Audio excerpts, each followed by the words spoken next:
This is really beneficial for bigger frames because you save a lot of weight by moving to these vertical truss arms. I think the image quality, certainly of HD0, is going to improve. If you're looking for a premium motor, so you're looking to spend a little bit more and get more performance, I would always recommend looking at RC Power. Hey, just before we get started today, I wanted to say a massive thank you to you and also the guests that we've had on the show. We're breaking the 3-month point since starting the FPV podcast, since that first episode way back with Evan Turner. It doesn't even feel like that long ago, but we're a quarter of a year into this now. So thank you guys. Without you guys, I wouldn't be here creating what I can for you. And thank you to the guests for coming on and believing in a show that is here to provide value to FPV beginners, pilots, experienced people, whatever, to everybody, all right? So with all that being said, I'm super stoked to be announcing that today we've got the creator and designer behind many of your guys' favorite frames, the AOS frames. So without further ado, allow me to introduce you to Chris Rosser. I did want to get started with some quick fire questions. It's something that I do on every episode where I ask you about 5 quick fire questions that ideally you can answer as quickly as sort of possible. And yeah, if you're ready for those, we'll dive on into All them. right. Yeah. Well, thank you for having me on, Brody. I'm keen to try and answer these questions. Let's do it. Epic. Well, hey, they're all subjective, so they're up to you to answer, not necessarily anything definite. So first one is, what is your hands down favorite quad frame? That's not a very fair question because I would have to say, because I design quad frames, as you know. So Absolutely. I think my favorite, the one that I'm really proud of, is the UL7 right now. Cool.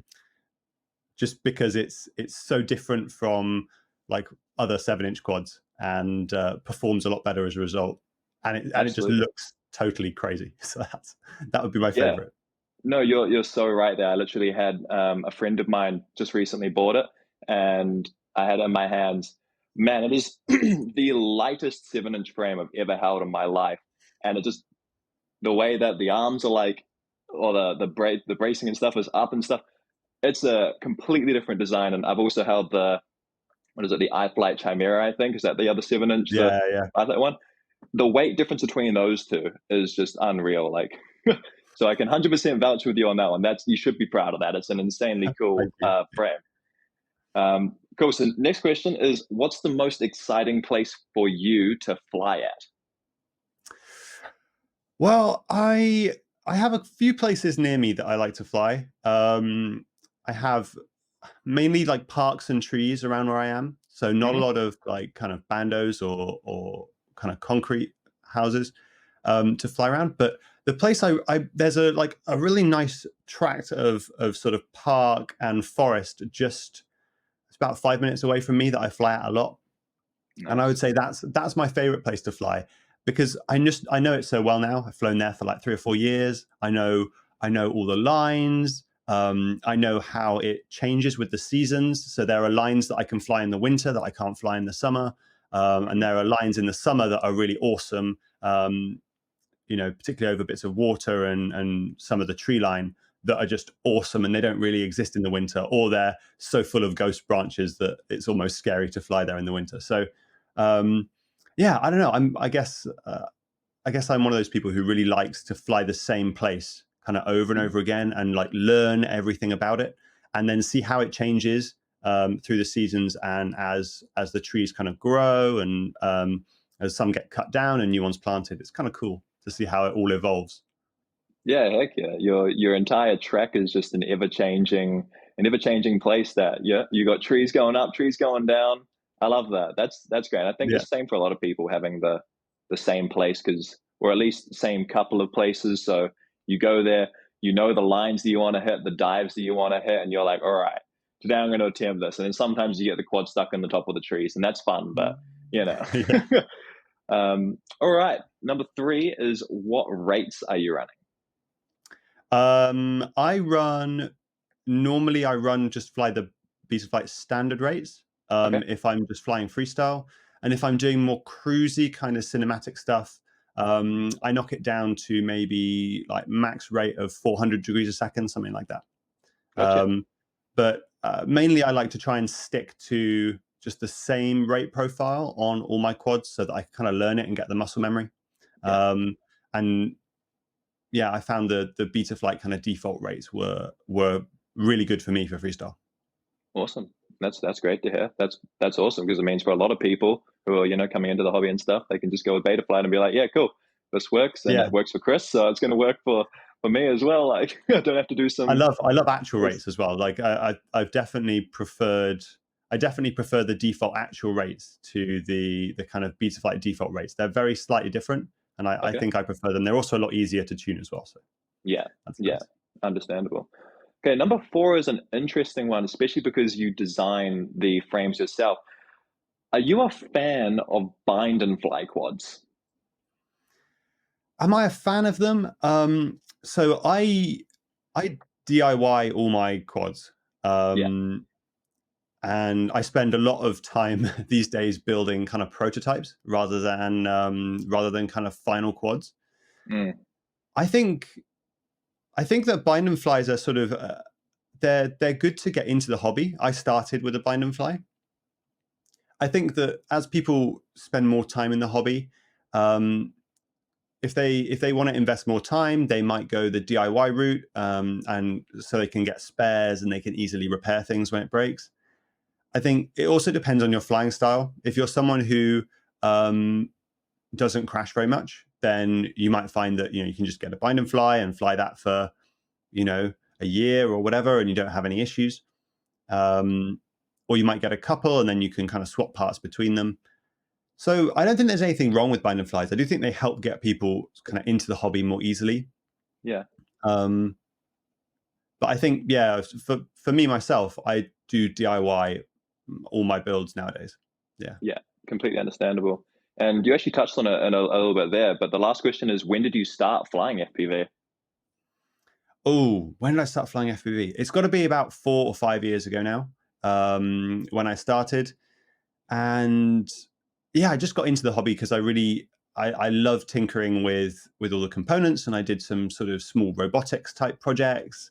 But with the robotics projects, I'd sort of build something and it would be cool and it would work for a bit, but I got the enjoyment out of building it and not so much out of using it. And with the drones, there's as much enjoyment in the flying of the quad as there is in the building of it. So you can kind of have all the fun tinkering and putting it all together and configuring it. And then once you've finished, you've not just got like a toy that you can kind of play around with for a bit, but you've actually got something that you can take out and fly and really enjoy, like over and over again, and have a great experience with. So I think that's where the hobby kind of elevates itself over like those sort of just Arduino projects, which like with some Arduino projects, like they're really cool and you can build them, but then sometimes you find that what you end up with at the end is very similar to something that you could have just bought at the start. And it's, whereas with the FPV quad, of course, you end up with something that you can go and fly and really enjoy and is more unique than anything you could have just bought off the shelf. Absolutely. You can modify it to however you want, do whatever you want with it. You don't like how the motors perform, screw it, slap some other motors on there. Like, you know, you don't like how the 3-inch flies, build yourself a 5-inch. Like, there's a lot of variety that goes along with that. I'm curious to know that how, like, what was it, or was there somebody or something that made you go from the robotic side of things and into drones? Because I imagine there's a definite sort of difference between them. And so, like, was there something that particularly got you interested in drones, or did you just happen to stumble across them? I just happened to stumble across it on YouTube, honestly, and watched some flight videos and was like, "Oh, that's really cool." And then was just watching like build videos from like JB and Rotor Riot. I was like, "Oh wow, this is so cool! This is basically like the kind of electronics Arduino type projects that I've been messing around with." Yeah. But once I've built it, I can go fly it and really enjoy that. And I always had a sort of a desire to maybe learn to fly, like to get a pilot's license or something. But that never really was never really an opportunity for me in terms of the time and the money that it would take to do that. But with FPV quads, you can have, I would say, an even more kind of visceral, kind of extreme experience of flight Yeah. than you can ever have in a manned plane, because it would just be way too dangerous, right? You can have that really amazing experience, but you don't have to go through the challenge of getting like a manned pilot's license, and you also have the enjoyment of building the quads that you're going to go and fly. So that's how it got me hooked, really. Yeah, for sure. I mean, you slap the goggles on, you go throw yourself through some trees. There's no way in hell that you're ever going to be flying. Well, unless maybe you get to like Red Bull standard where you're flying their stunt planes and going Yeah. in some extremely crazy situations. For the Mm. average Joe like myself, there's probably no chance it's ever going to happen. So, slapping the goggles on and going for a fly as close as in close proximity to things is, it's I mean, it's FPV, right? It's first person view. It's a first person experience. Your brain registers as a experience that is actually happening to you. So, I mean, for me at least, the Yeah. adrenaline's always there. And yeah, I'm 100% with you there. That makes perfect sense. So obviously that was 5 years ago that you got into this hobby. What do you do now, 5 years later? How would you explain everything that you do at the moment? Yeah. So, well, I guess I started off just kind of flying quads and enjoying building them and learning a lot about the hobby. And then I decided that I wanted to, try out making some videos. And the reason I kind of got into that was because I'm a mechanical engineer by training. And I was looking at frames for quadcopters, and I was just seeing that there were ways that the performance, the flight performance of the frame could be improved, mainly in this kind of area of vibration and resonance. And this has become an area of frame design that is now, I think, a focus for a lot of people who design quadcopter frames. And I like to think that I was one of the first people to really push that area of kind of frame performance, to say that no, you don't just need a frame that's easy to build in. You need a frame that's easy to build, it's durable, and it has good vibration and resonance performance. I tried to kind of bring that all together.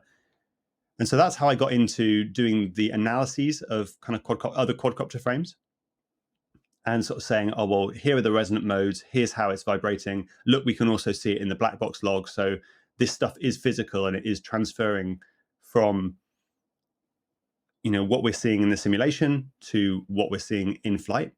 Yeah. And this is causing problems for people's flight performance. They're getting, hot motors, or they're getting oscillations in their video feed, or whatever the case may be. And then people were commenting on my videos, oh, well, you should design a frame that's better.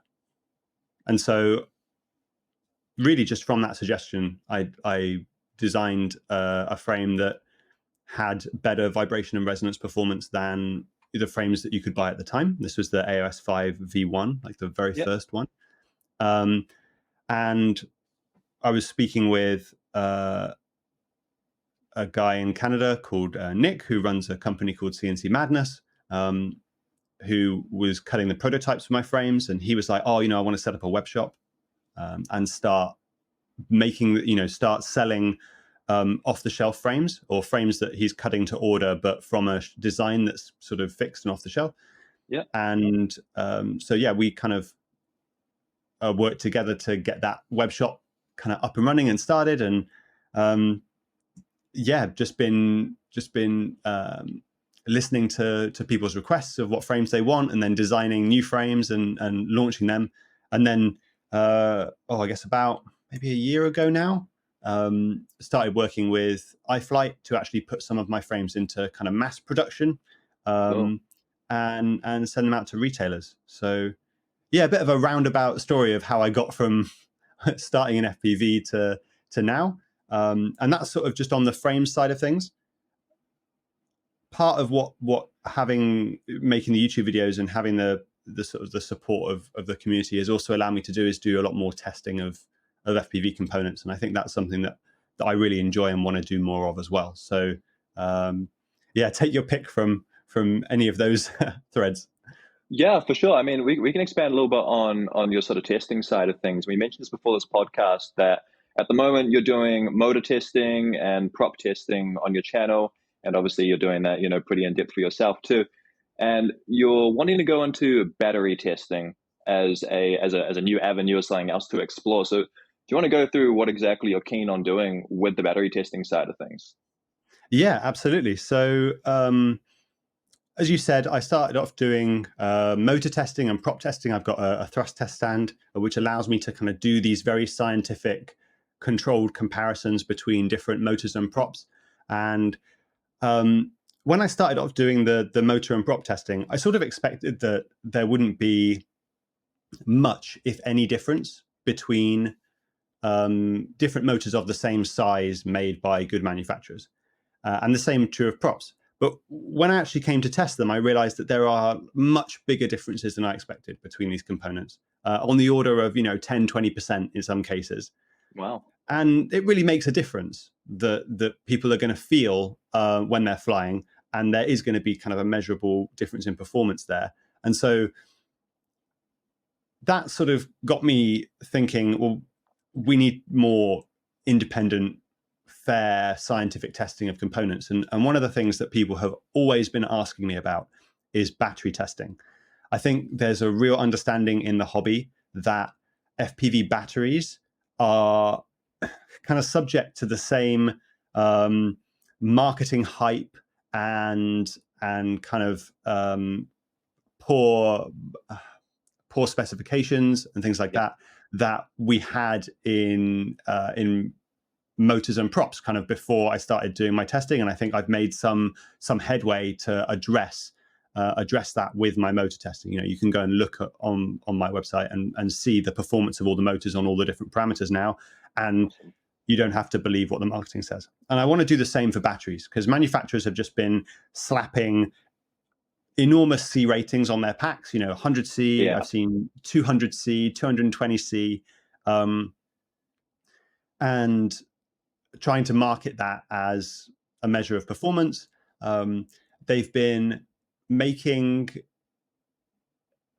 overselling a lot of packs, so overpricing packs that are only averagely good or mediocre. So people are kind of overpaying just for that rating, and that there's not as much kind of good information out there as to how packs compare, so that when you're looking to buy a battery, you can get one that's going to perform really well at a good price. And so that's something I want to get into. And so I need to buy some test equipment for that. So there's going to be, I'm going to be mentioning in some of my videos that are coming up, asking people to support just a few dollars, put a few bucks towards the battery test equipment, which will allow me to simulate an FPV flight effectively from the battery's perspective. So draw the currents that we draw, hundreds of amps in punch outs and things like that.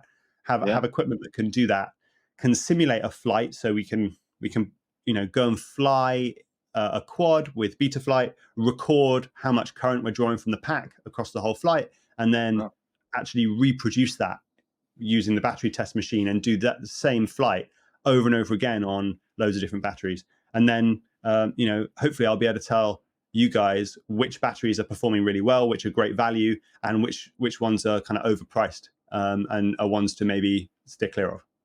Yeah, absolutely. And it'll also be interesting, considering the fact that you've got, or you'll have a testing piece of equipment that can run the exact same test as you do scientifically, like over and over and over and over. It'll be interesting to see how those certain batteries also survive over time a little bit as well, because as we know, degrading batteries with proper care, there is still a lot of difference between all the brands. Some brands tend to last a lot longer. Some brands seem to be here and there, and this all comes down to a lot of people's opinions as well. You don't really know how much people are actually looking after their batteries. Exactly. They say they do, but are they, how hard are they dropping the voltage? What's the temperature and whatnot? I guess there's a lot of variables that go into it, right? Yeah, and you might have someone who's like, oh, this battery is terrible durability, and you realize that actually they're flying somewhere really hot. They leave their batteries fully charged all the time, which we know is really bad for our packs. Leaving them fully charged for long periods just kills them. So maybe that's contributing to the poor durability. And if you're someone who flies in a cooler environment and you tend to, take your packs down to storage voltage between your flights, you might get totally different durability. And so, we need some sort of scientific testing of what the effect is, and also looking at like these high volt packs. Is a high volt pack that you kind of charge and discharge over and over again, is that going to be more durable than a pack that's not rated high volt? But you can still overcharge. You can still charge them up to 4.35, and you'll still get the extra performance. But will the high volt pack kind of survive that treatment better, or is it just a sort of marketing thing that they're just sticking high volt on it, saying you can charge it up to 4.35 so they can sell it for a bit more money, and they know that if you do that, you'll shorten the life, so you'll be back buying another pack more quickly. So I'm really excited to kind of start to get into doing all of that testing, and do kind of the same thing I have for motors and props with batteries, and just get some data that we can look at and say, these manufacturers do really well. You probably are going to be fine buying a pack from them. Steer clear of these guys. In general, not so good. So absolutely. No, that's a cool thing to really valuable thing as well for the community, because at the end of the day, you're gonna be saving people a lot of money, or a lot of money that could be a lot better spent elsewhere. Yeah. And so for them to come and like support you on that, are they go to your Patreon for that, or is there a give a little page? Yeah, that's it. I'm just asking people to sign up to my Patreon. Just spare a few dollars if you can, and I promise everyone that like the money that you'll save from not buying overpriced batteries that don't perform like they should is going to be a whole heap more than the small contribution to get this test equipment bought and up and running. Absolutely. Because you might send $5 my way and help buy this equipment, and then you're going to come and buy you're going to be able to buy a $30 battery rather than a $40 battery and get better performance, and you're going to be buying like 5 packs or something. So bingo on that one. Yeah, cool. So your Patreon link, or the Patreon link for Chris, is down in the description. So if you do want to support him there, go down there, and please do send through some money, because I definitely want to be seeing some more of the battery side of things. Because I just went and bought quite a few. You can't get annoyed at me here, but CNHL, the classic China hobby line. Yeah. But hey, they were running a 50% sale at one of the local places. I was like, well, may as well pick up some packs for 50% off. But it's going to be really interesting to see.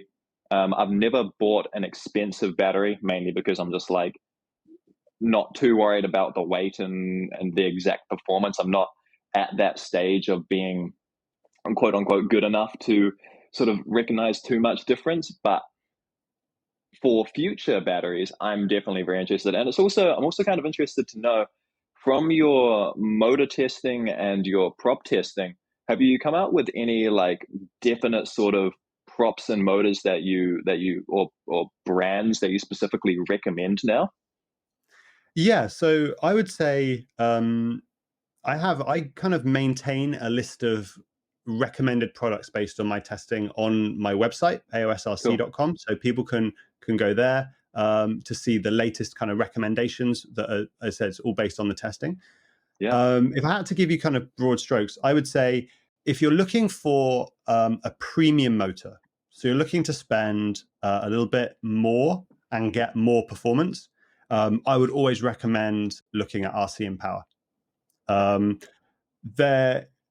They have this sort of they have the I guess the honor of taking the top 5 places in my motor testing, like the wow. Number 1, 2, 3, 4, and 5. Like they've done so well. And I mean, there are other motors that have come in, but for consistency, every motor that I've tested of theirs has been a top performer, and that's not always true of other brands, right? So yeah. RC Empower, definitely my recommendation for a premium motor. Really, really good. For a budget motor, I always just keep coming back to like the Emax Eco 2. I mean, it's not the best performing motor by any means, but the performance is quite consistent. It's quite an efficient motor. It's quite powerful. So it's a good choice, and it's loads better performing than any other motor at that price point. So like the $14-15 price point. It's just so much better than other motors of the same cost.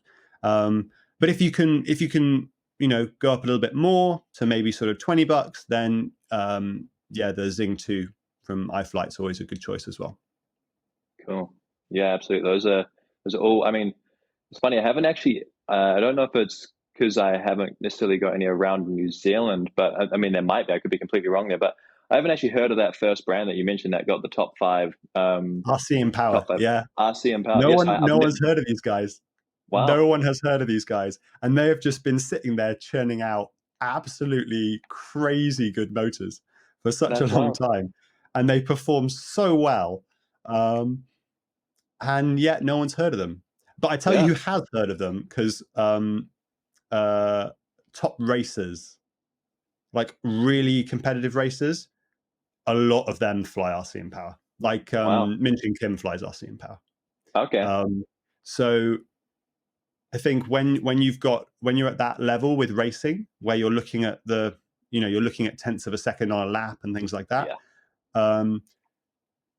they probably try RC Power motors and realize they get a little bit better lap time, and they don't do kind of like a scientific thrust stand test like I do, but still, if the performance is better, you can see in the lap time that you're able to go a little bit faster for whatever reason with these motors, and that's so I don't know, RC Power I think are definitely probably the most underrated brand, the motor brand in FPV, because no one's heard of them, and they're brilliant. Yeah, absolutely. It literally sounds like you said, I've never heard of them. I've definitely heard of the Zings, definitely heard of the Eco 2s. Like, those are extremely popular motors, and that's probably due to the price point. But there's also a lot of other motors that I've heard of that are up here for the price, and never have I heard of RC Power. So that's a great one. I might have to look into that for the next build as well. Speaking of builds, on that sort of subject, I'm curious to know what sort of the process is behind you designing and then prototyping and getting frames out to people. So like, what's the process behind that? Because I really have no idea what goes into it, aside from obviously, there's some form of design work and then prototype, but like, what's a little bit more in depth to that? Yeah. So I got to preface this by saying that my process of kind of getting designs out to people is definitely in the process. It's evolving all the time. Absolutely. Because when I started and doing things quite small scale, and now that I'm working with some kind of mass manufacturing, it's changing a lot how I go about doing frame designs. But I'll tell you kind of the general process. For sure.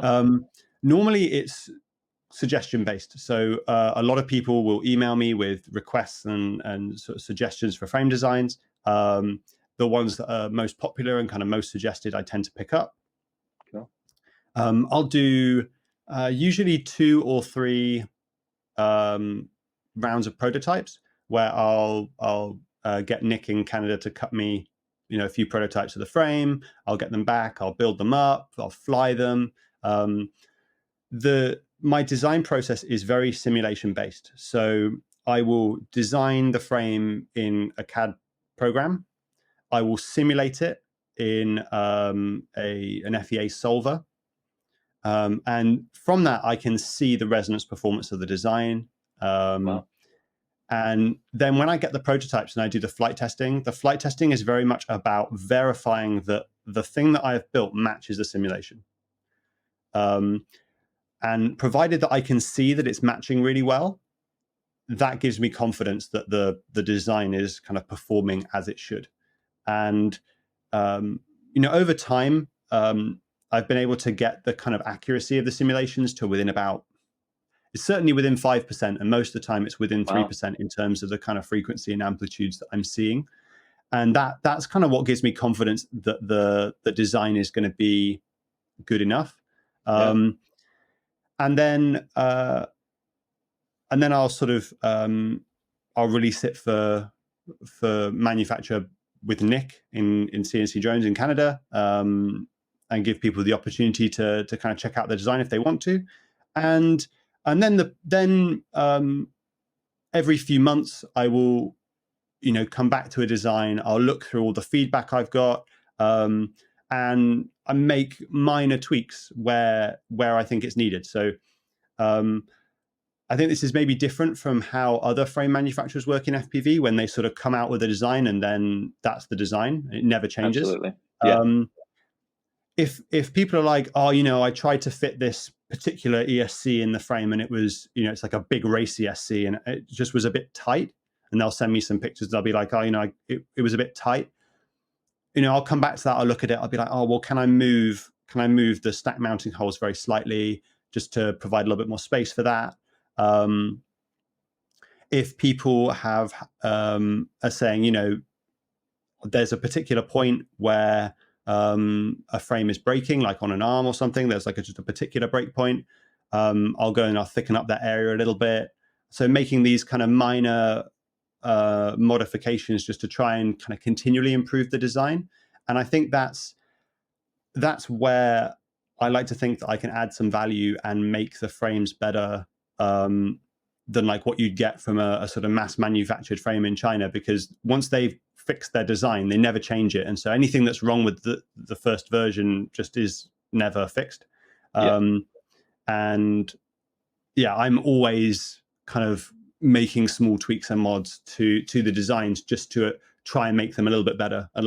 So, and that's just a kind of continuous process. And I think that's one of the things which I want to keep doing. I'm kind of proud of about the design. So, if you do see, like, you order an AOS frame and then a few months later you order another one and it's like very slightly different, you notice that like a little area has changed, like a hole's moved like fractionally, then that'll just be part of the kind of continuous improvement of trying to make the design even a little bit better. And that's so awesome because, like you said, something is released, and sometimes, I mean, if it's something like, I don't know, something that's, software based, then it can be fixed with software. But the fact that manufacturers put out a frame and they're like, cool, that's it, it's great, it's a great frame. And sure, it might be a great frame, but there's always going to be issues with things. And I think it's amazing that you, as the designer, you're also not like so, I don't know what the right wording here is, but you're not like super protective over your ego or anything. You're not like, oh wow, like my frame was amazing, like I don't need to fix it. You're just like, oh yeah, cool. That actually makes sense, and it's something that can only be found with real world testing. And I mean, the great thing is you've got an audience that is excited and happy to test those things and then provide that feedback to you, and you're like, brilliant. Like, obviously you provided an amazing frame to start with, and then to make those continual improvements is just absolutely micro refining it and making it more and more so the perfect frame as such. That's my goal, is just to keep kind of refining the design and to try and achieve the kind of the perfect balance of weight and durability and flight performance and vibration performance, and to try and like find the optimum. And so I really appreciate it when people let me know areas where they, the design could be a little bit better, a little bit improved. And just like people to know that, I listen, I read all the feedback, like every email that comes in.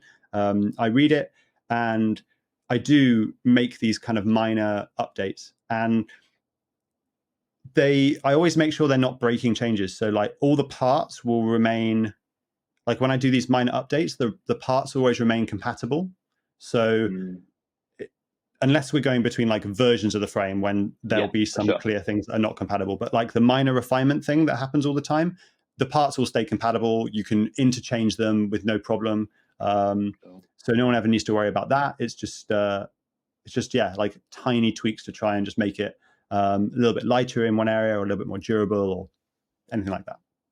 Brilliant. That's like I said, that's an awesome thing to be doing, especially because it's very community based, and it's very valuable to the community who are, you know, supporting you by buying the frames and then testing them. You're also in turn supporting them back.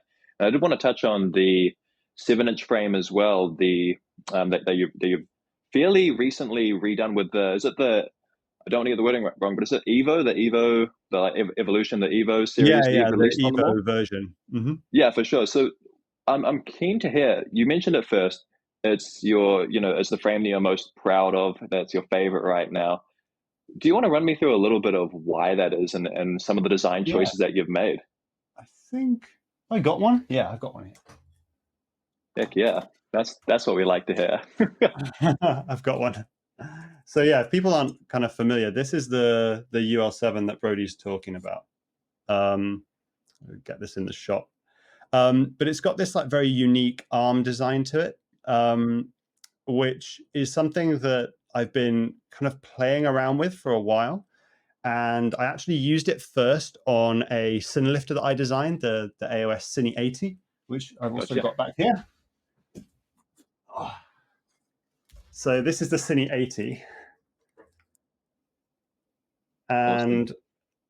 So it's got this kind of like truss arm structure going on. And it turns out that when you start making frames bigger, you need to make the arms a lot stiffer and stronger to maintain the vibration and resonance performance that you need. Gotcha.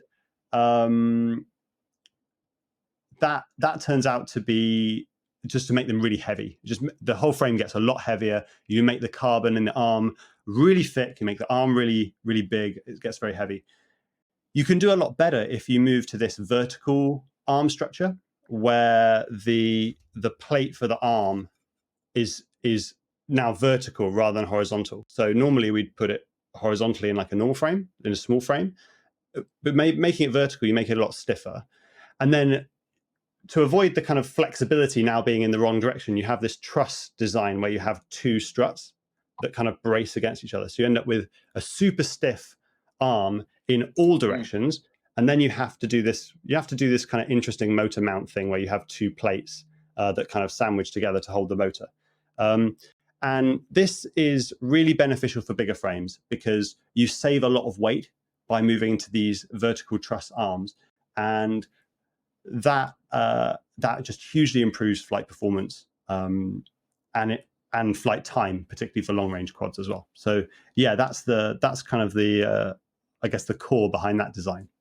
Yeah, heck yeah. And it's like I said, I held it and it's amazingly lightweight. I picked it up. It was a fully built quad with everything on it. I picked it up. I'm like, holy crap! Like it's really a piece of art. It's amazing. It's like great job on it. Thanks. Yeah, it is fantastic, and I don't think I've ever seen anything like that. And I mean, that's also the same to say with the majority of your other frames too. They've all got very unique and also very specific designs, which is a great thing. Obviously, it's not super generic. It's like you can look at it and be like, oh, that's an AOS frame. Like 100%. Like there's no denying it. It is an AOS frame. Yeah, they don't look like anything else. No, I think that's sort of where I think the simulation has kind of come into it, because being able to simulate things just has enabled me to just try stuff out that would just seem crazy, because I can design something up in 20 minutes, half an hour. I can simulate it overnight, run all the kind of simulation tests on it, because I have that all scripted now, so I can just kind of like just hit go and it'll run all the tests, and then come back in the morning and see if it's a good design or not. And that's kind of what led me down the path of these vertical truss arms, was just that the simulations just kept saying that these are amazingly good performing, very lightweight and very, very stiff. And that once you get up to the sort of 7-inch size is when they start making sense, when they start ending up being lighter and stiffer than normal a traditional arm design. So yeah, it was kind of the inevitable that the UL7 was going to happen at some point. Yeah, epic. And like I said, insanely cool frame. I'm curious to know, should somebody be looking at your collection of frames, which is, there's how many frames have you got available at the moment? Quite a few, right? I think it's more than 10 now, I'm sure. Yeah, wow. So there's a substantial amount of frames you've got available. If, say you've got a beginner or somebody who's, maybe it's their first build, maybe they've been on bind and flies and stuff and they're keen on their first build, what's a frame they should look at buying? Like if they're going for an AOS? Yeah, so if they want to go for an AOS, the two that are the most popular and I think the best for beginners, either the AOS 5 or the AOS 3.5. They're the kind of two that I would recommend beginners look at. Yeah. The AOS 3.5 is good if you're looking to go under 250 grams, which is important for some people in some places. It's not important for everyone. And then if you're not worried about sub 250 grams, probably the AOS 5 is the one that I'd recommend, just because there's the biggest selection of parts for 5-inch drones. So you're much more likely to be able to find parts to build out that quad. And of course, you can also pick up the 3.5 or the AOS 5 as a bind and fly from iFlight as well. So you've got that option of either building it yourself or buying it complete. And it's going to be something, it's a solid, proven platform that's going to get you up in the air easily without too many issues. So the other frames, I think they're more specific for people who buy the UL7, for example, know that they want to do like long range or fast chase work. Absolutely. And they know that that's what they need. And so usually people, I think, start out with kind of 3.5 or 5-inch quads. It's pretty standard nowadays. Yeah, for sure.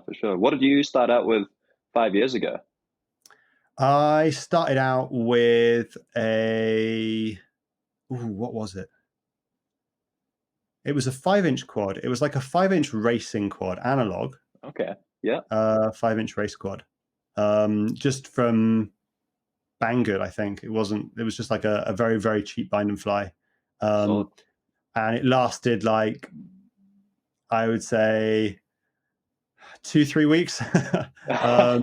Yeah. And then I broke it in a nasty crash.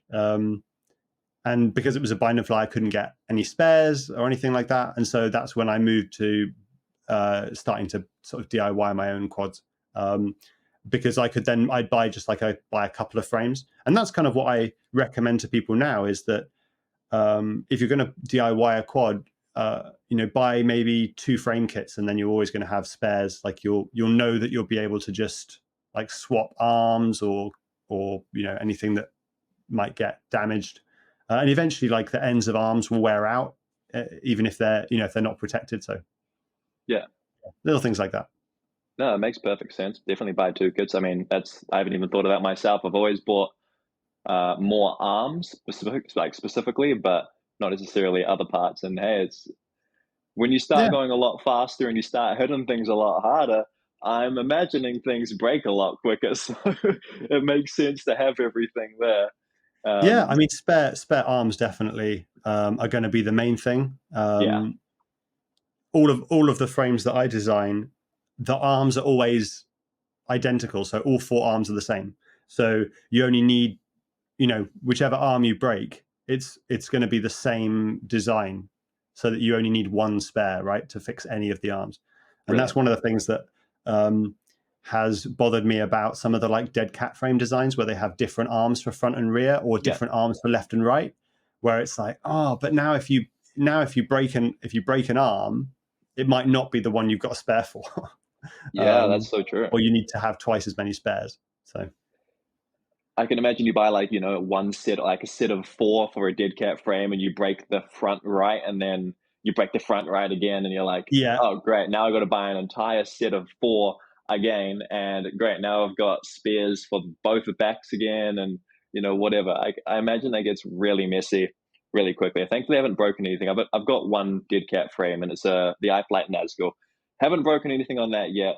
Fingers crossed I don't. But I have had that for 2 years now. So kind of a little surprising. Maybe I haven't thrashed it hard enough, but it's sort of been my go-to drone for the longest time now, just as a easy to work with. Do you have a go-to drone that you're running at the moment that you're sort of like, you're picking up and you're Yeah, taking so out I've for just fun? built. I've just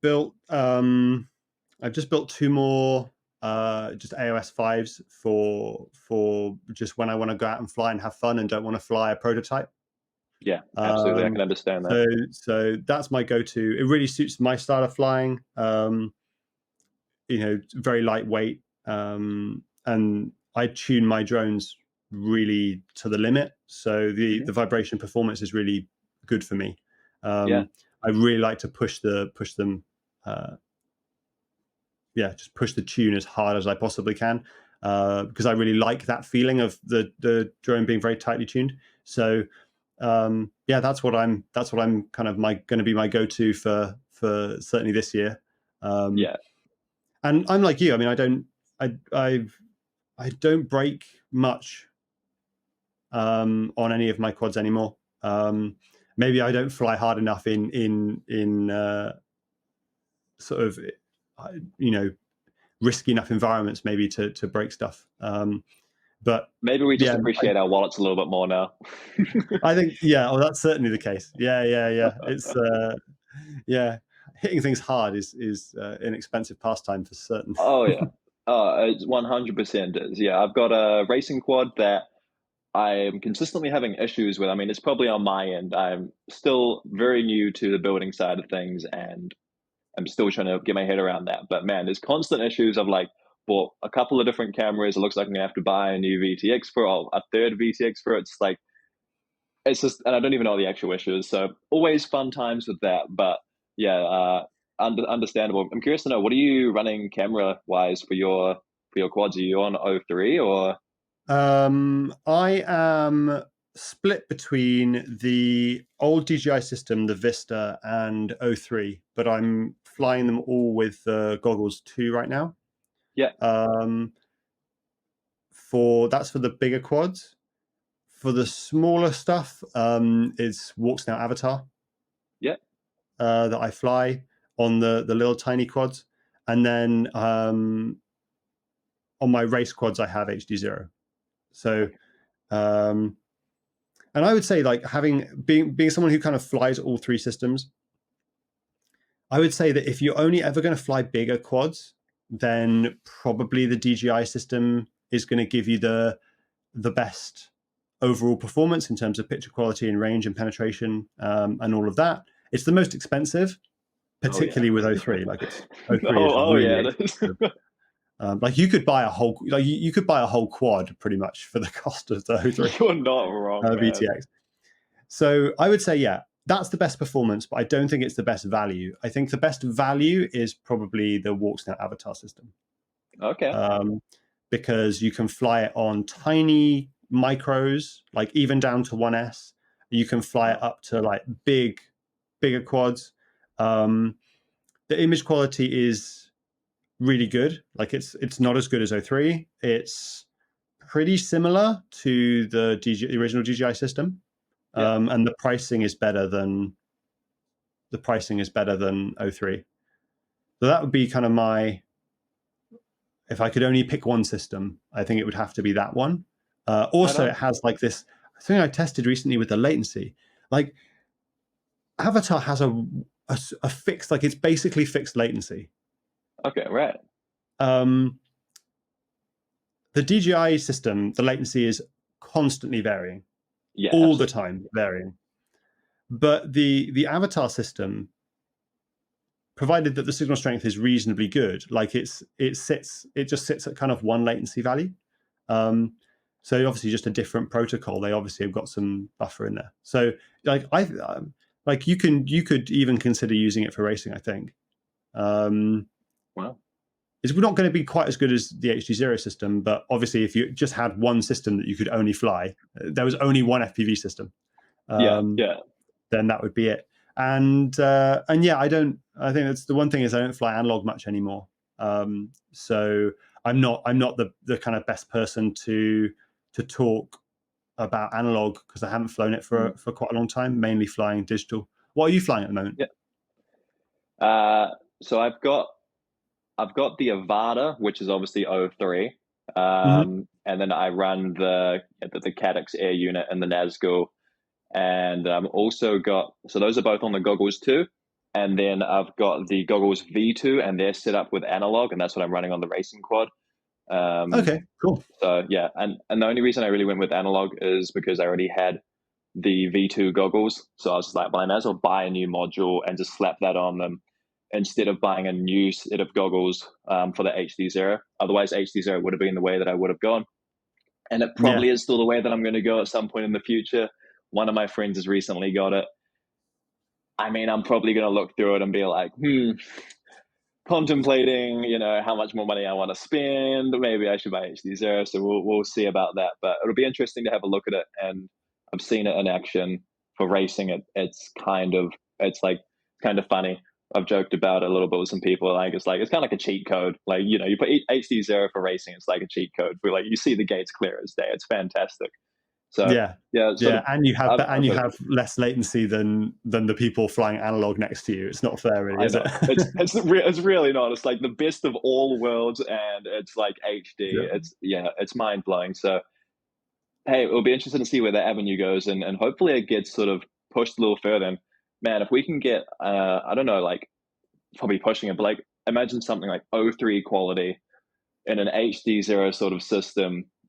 Obviously, I am not a scientific person, and it probably isn't even remotely possible, but something like that would just be mind-blowing. Yeah. I think it is interesting to sort of see how the systems have kind of developed and the different routes that they've taken. I think the image quality certainly of HD0 is going to improve. They are not yet using as much bandwidth as like DJI is for their 03 system, right? So there's more spectrum that they could go to a 40 megahertz wide band rather than 20 megahertz wide band and get more bit rate, which would let you have more resolution at the same frame rate. And because the way their system works, like the latency is not really going to change. Absolutely. So that's really cool. It will still have, I think, the same the HD0 sort of things of like the sparklies and stuff when it breaks up, which I don't think there's a real problem with that. Like it doesn't tend to be too much of an issue if you're racing because you're quite close to yourself. So I think that would be good. So very excited for that second generation system with the looking towards maybe 1080p 60 or 1080p 90. With that, and then with DJI, I mean they have pushed so hard in the direction of just better image quality, and the latency is obviously variable and it's not as low as on other systems, but the image quality is there, and they really seem to be going for the sort of the onboard recording as well as being super important. So I don't know if you use that a lot with your 03. I am a massive advocate for it. I think it's like I've made videos on it where it's a point of, especially for traveling, and it was actually the reason I bought the Avata, and I advocate so hard for the Avata, even with its issues that I despise, like doing the flippy crap, like it annoys me. But the thought of 03 being not quite as good as a GoPro, but very much so good enough that I am more than happy to record with that and post with that and use that in my videos. It's like, I guess it's the point of, you have somebody who's a camera nerd, and I'm kind of a bit of a camera nerd, and then you give them like iPhone footage, and it's not perfect, but goddamn, I use iPhone footage in my videos. Like, it's a point of, it's not the best, but it's very much so a point of, okay, instead of packing in an additional 2 batteries for a GoPro, an additional SD card, spend another 700 New Zealand dollars, put a mount onto this thing, weigh it down, take up more weight, which is going to take up more battery. It's like there's a whole lot of downsides, obviously, in return for some very high quality video footage. And for some situation, that's super important and that's great.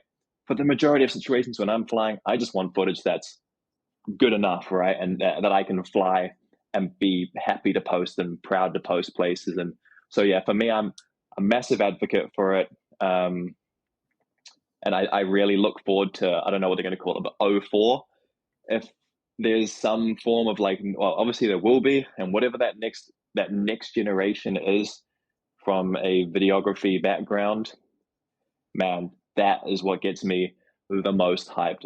If we end up getting some form of like proper full GoPro quality, if we got like, you know, the sharpness and detail of a GoPro into a low latency FPV camera, I would be, yeah, I'd be sold. I don't care what it costs. I'm buying it. You know, like the point of the simplicity of the system is, yeah, and that's a big thing I think for me too, is simplicity of systems, especially with DJI quads. The Avata, you plug it into a USB-C and it charges. You know, for traveling again, you don't need to take a charging kit. You don't need to have 10 massive LiPo batteries with you. You don't have to go through customs and be like, look, it's not a bomb, I promise you. You know, it's simple. It's just a little packaged up battery, throw it in the bag, nobody questions a thing. So I think, yeah, for me, the Avata even as a whole, including that O3 system, is such a like kind of underrated, I guess, in a way, but it's a pretty important like aspect for me to look into when I'm recommending drones and stuff, and for beginner usage too. Somebody coming into the hobby, right? Someone who isn't technically minded, and I probably would put myself as not very technically minded. Like, I watch your videos and thankfully you're fantastic at explaining things, so I can watch them and I can actually understand the content. But man, if it wasn't for like actual decent explanations, I'd be looking at that, I'd be like, righto, I have no idea what this hobby is about. I'm not even going to attempt it. No way. And like, you know, for the very basics, if there's some people that come into the hobby and maybe they can't wrap their head around tuning. I mean, I can't even tune things just yet. That's still a step for me in the future. But, you know, whatever the technical side of things are, at least something like a Nevada 03, simplistic, they can record, send it to their mates, you know, happy days. Yeah, I think that's right. I mean, it's whatever you need it for. And I think a lot of people are just using the O3 for the onboard recording. I think that's great. And I think it's got to be the future.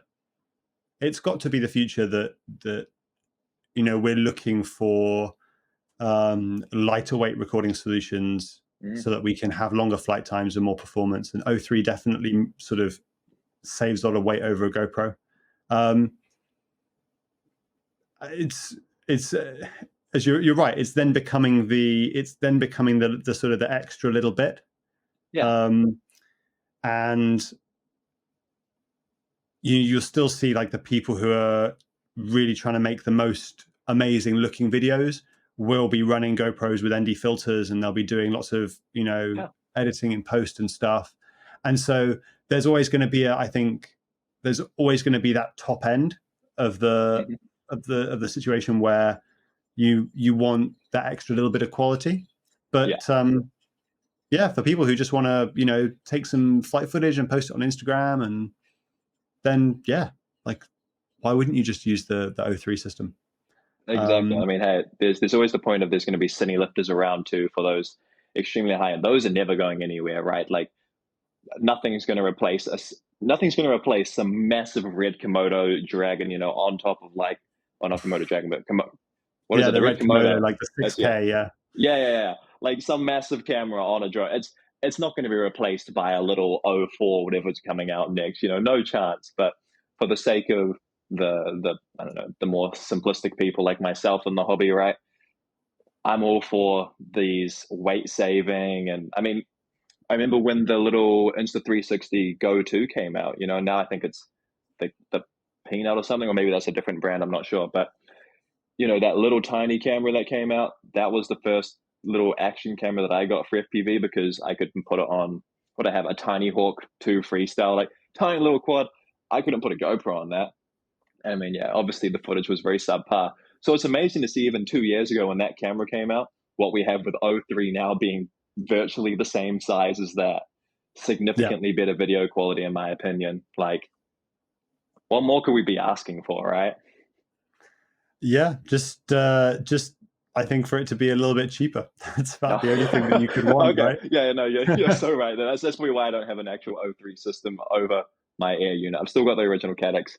Probably not going to swap it out right now because it works good enough. And yeah, when I think it's 260 New Zealand dollars just for the camera.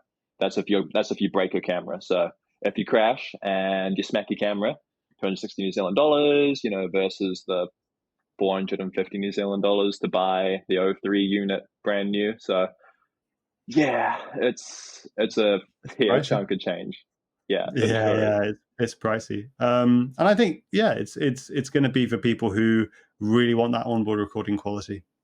And some people do. I would, maybe there's like worth doing a poll or something, but just trying to understand, how many people are flying their quads and recording the video and uploading it to like a social media versus how many people are just building and flying for themselves, and they're never gonna kind of post any video, versus people who are flying in that kind of social way where they're going out and flying with their friends, and they're watching each other fly and that sort of thing.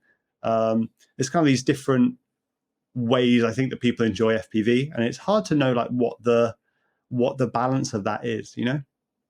Yeah, well, I guess like you said, great point for a poll as well. Find out what that's like, and I don't know, be kind of an interesting side of things. But just be interesting to know. That's exactly right. Just like it's there are, like you say, there are so many different avenues of why you can use a camera and what good is it. Like I look at it, I'm like, oh, actually, yeah, you say that. There is the point if you've got audience mode or whatever it's called, and then just somebody else can put the goggles on, or you just hook your phone up and some newcomer can come along. I mean, I'd feel terrible if a newcomer came along now and they were like, hey, can I watch your footage? And I'm flying analog. I'd be like, oh, about that. This is what I see, and it's kind of a little awful, but I can still see, but it's not great versus an O3, and you're trying to show off to them. Like, oh yeah, sweet. So I'm pretty much looking through the eyes of a GoPro right now. Yeah. And also it's about, I think with the when you flew with analog plus a GoPro, you'd use the GoPro footage would be what you'd use to actually enjoy the flight afterwards, because it would be like, you'd fly it in analog, you'd obviously have a good time, but then you'd be able to watch the footage back and go, wow, it looks, really amazing. But now you're sort of getting that with the O3 and with the DJI system, kind of like as you're flying it. And so in a way, the GoPro or the O3 footage is very much more just what you were seeing while it was happening. So it's a different sort of thing. It's less like you're watching the GoPro footage and then rewriting your memory. I remember when I used to fly analog, I'd fly it and then I'd watch back the GoPro footage and I'd be like, this is what I was seeing when I was flying. This is what I was experiencing. You kind of go back and rewrite it in your mind. At least that's what I used to do. So it's different now because you just don't. And I watch back a lot less footage. Like I'll record stuff on the Avatar system or the O3 system when I fly, but then I don't watch it back as much anymore.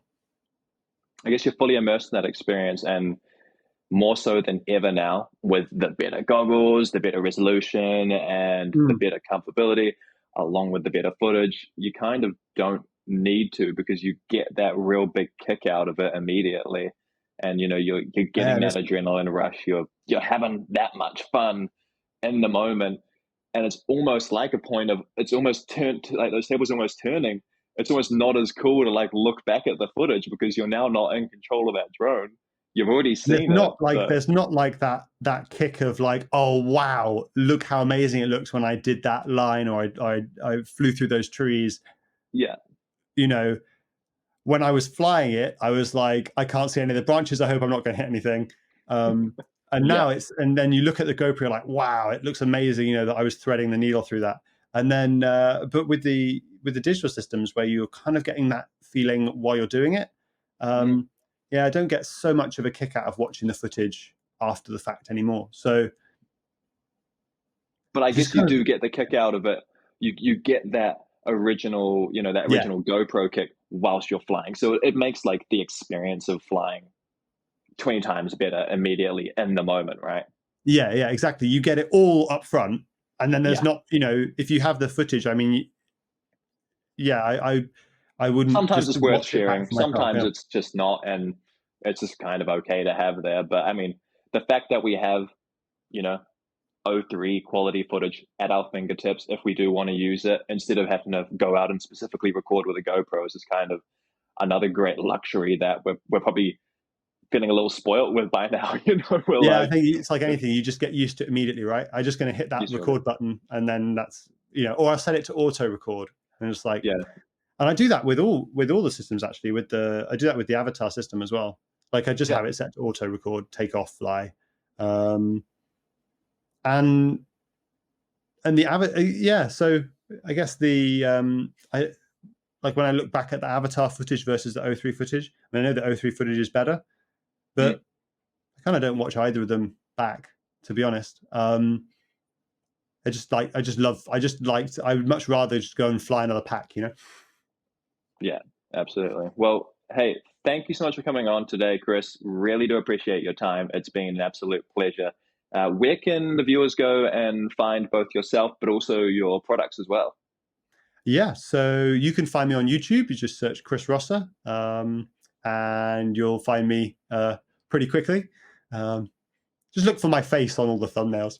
And then just more information about the frames and to look at like the test data and stuff that I've put together. All of that's on aosrc.com. So head over there and check that out. There's just lots of information on there that I've collected over the last couple of years of doing all the FPV testing that's worth taking a look at, I think, particularly if you're deciding what to buy next. And then if you like the work that I do and you're looking to support the channel and support everything that I'm doing with all of the testing, then please check out my Patreon. Really appreciate that. And as we talked about earlier, the main focus on that at the moment is to get battery testing up and running. So be working very hard on getting that battery testing up and running, hopefully in the next few weeks. But relying on everyone's support for that. So I'd really appreciate it. Absolutely. So all those links are down in the description box below. And please do go and support Chris. And we want to see these battery testing videos come to life. I'm certainly keen on that. So thanks again, man.